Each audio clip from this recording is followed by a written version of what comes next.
Students, I hope you all are fine at your places. Today we are going to read our chapter, the rest part of this chapter. The chapter name is Jaldi's Gift. हमने जल्दीज gift के 2 pages पढ़े थे और I am telling you a short brief about this chapter which we read.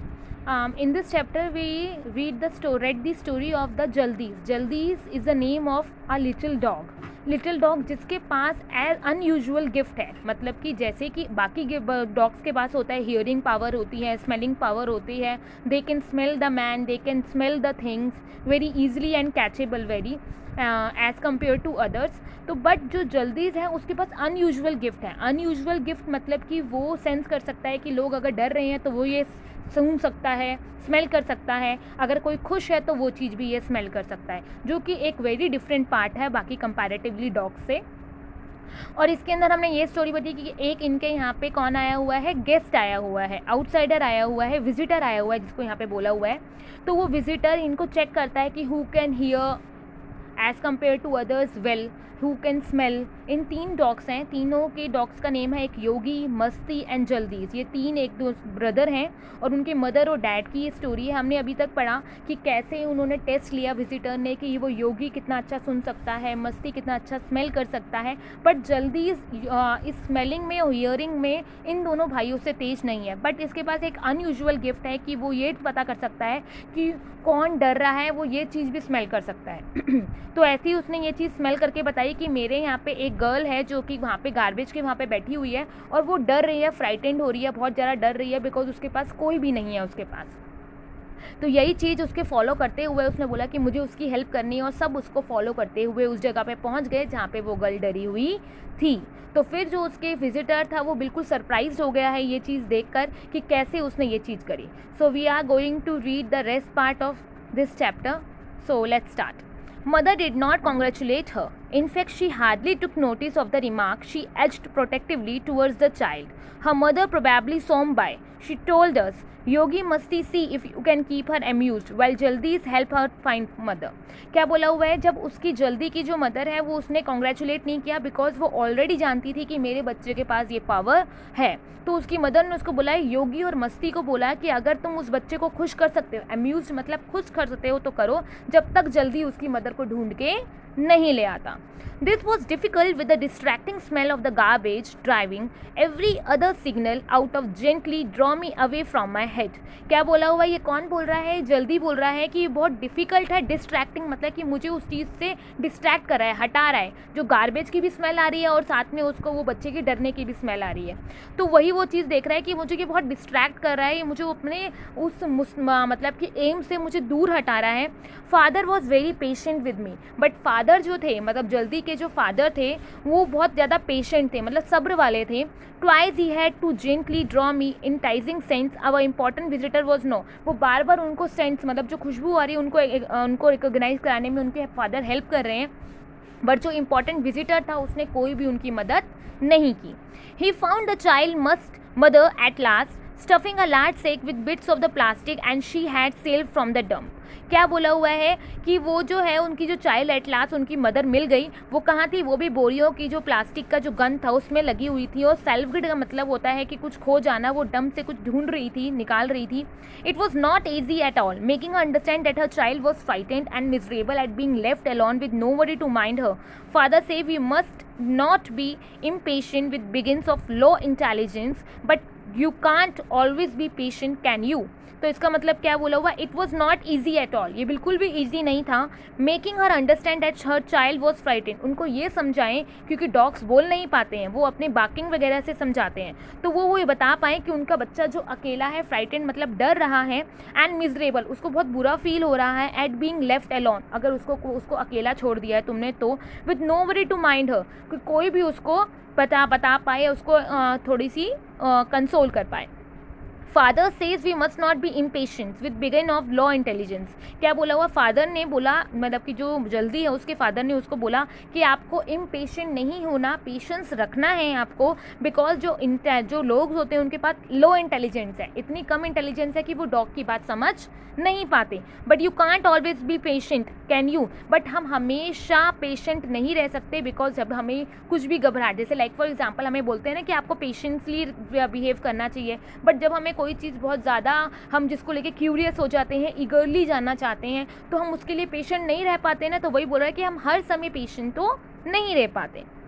That's the trouble with people, यही problem है लोगों के साथ। They always expect dogs to understand what they have to say, वो हमेशा ये चाहते हैं कि डॉग्स किसको, वो जो कहना चाहते हैं वो डॉग्स समझे। But it never ever strikes that dogs like to be heard too, but वो ये कभी नहीं सोचते कि डॉग्स उनसे सुनना क्या चाहते हैं। वो ये तो चाहते हैं कि हम जो बोले वो डॉग सुन ले, बट वो ये नहीं समझते कि हम क्या सुनना चाहते हैं उनसे। They have word enough to describe the sounds we make, उनके पास इतने शब्द हैं कि वो हमारी साउंड्स को एक्सप्लेन करते हैं, जैसे बाघ को भौंकना, वाइन, ग्रोल, चिंघाड़ना, येल्प, ये सब भौंकना वाली की। But they simply lack the intelligence to find out what we mean, वो ये तो बोलते हैं कि डॉग्स इतनी टाइप की आवाज़ें निकालते हैं, बट वो कभी भी ये डिस्टिंग्विश नहीं कर पाते कि हम ये आवाज़ अगर निकाल रहे हैं तो उसके पीछे का मतलब क्या है। This women was no different, ये वूमेन भी उसी की तरह ही है, उसकी मदर भी हमें पहचान नहीं पाएगी कि वट वी आर आस्किंग, कि हम क्या बोल रहे हैं। Father was very persuasive, not minding even when she throw a stone at him. तो परसुएसिव का यहाँ पे बोला हुआ है कि फादर बिल्कुल भी उससे वो नहीं हुए, मतलब कि सरप्राइज नहीं हुए, और वो उन्होंने बिल्कुल भी माइंड नहीं किया कि इवन उस लेडी को वो ये बताने आया कि तुम्हारी बेटी अकेली है, तुम उसको ध्यान दो, बट ऑल्दो वो जो लेडी थी वो उन पर पत्थर फेंक रही थी। Don't be agree, father warn over me over his shoulder. क्या बोला, उनके शोल्डर पे हाथ रख के उन्होंने बोला है कि तुम्हें गुस्सा नहीं होना है। You won't be able to dodge cleverly if you loss your temper, तुम कुछ भी चालाकी से काम नहीं कर पाओगे, तुम उसकी हेल्प नहीं कर पाओगे अगर तुमने अपना टेम्पर, अपना जो धैर्य अगर खो दिया तो। I caught the end of the women sari and tugged it, फिर क्या किया, जल्दी ने उसकी साड़ी को, you can see in the picture कि dog is holding the edge of the sari of the women, तो वो उनकी मदर की साड़ी को वो टक्ट करता है, मतलब खींचता है। Gently and with father walking and backing away from her all the time we manage other to follow us. क्या बोला हुआ, जैसे ही उसके फादर उस पर भौंक रहे हैं, बैकिंग अवे पीछे पीछे जा रहे हैं, मतलब वो उसको खींच के वहाँ लेके जाना चाहते हैं जहाँ पे उसकी जो डॉटर है वो रो रही हैं। She broke into a run when she caught sight of her baby and cocked her up hastily and angrily showing off Yogi and Masti. तो बोला she broke into a run, वो फटाफट भागी, उसको देखा, जैसे ही उसने देखा कि उसका बेबी को उसके पास है योगी और मस्ती, उसको अम्यूज़ करने की कोशिश करें। Come away children, the jobs over, mother called, mother ने बोला कम अवे, अब बच्चों आ जाओ, तुम्हारा काम खत्म हुआ। उसकी मदर उसके पास आ गई है, तुम्हारा यही खत्म हुआ। तो हिल्दी की मदर ने बोला, the women shouted at us waving a stick threatening believe it और not she actually thought we were about to harm a child. मतलब वुमेन जो वो लेडी थी जिसको वो बुला के लेकर आए हैं, वो उन पे शाउट करने लगी और हमें डंडी दिखाने लगी कि वो थ्रेटेंड, हमें डराने लगी। वो एक्चुअली ये सोच रही थी कि हम उसके बच्चे को हार्म करना चाहते हैं, but we are not, but actually में हम ऐसा नहीं करना चाहते।